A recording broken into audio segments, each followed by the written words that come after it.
Who was Rosa Parks? Every morning, Rosa Parks walked to school. Every afternoon, she walked back home again. There was no school bus to her school. She didn't mind the walk. She was used to it.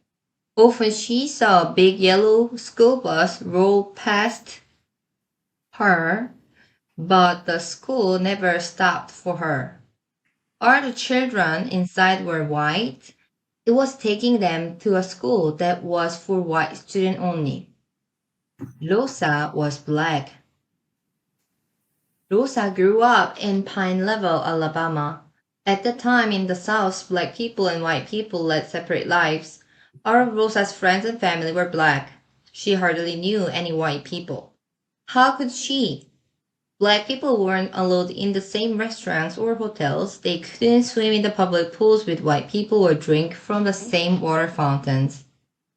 Every time she saw a bus carrying white children to from school, it made her feel like black children didn't matter as much as white children.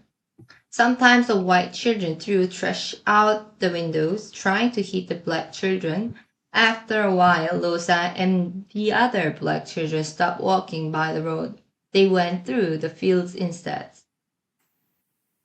The school for the white children was nicer, too. It had rear glass panes in the windows. At Rosa's school, there was no glass, only shutters. Still, Rosa knew inside that she was as good as any white child. She was as good as anyone, and one day she would prove it.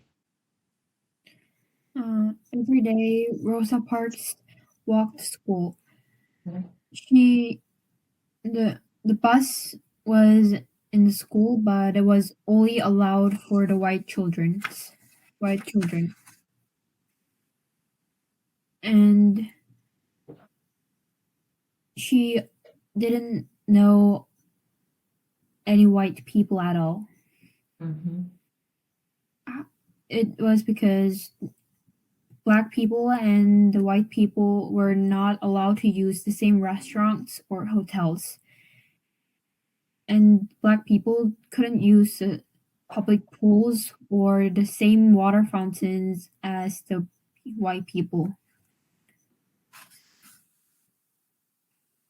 She she had a lot of discrimination when she grew up, but she knew that she was good as any white child, and she one day she would prove it.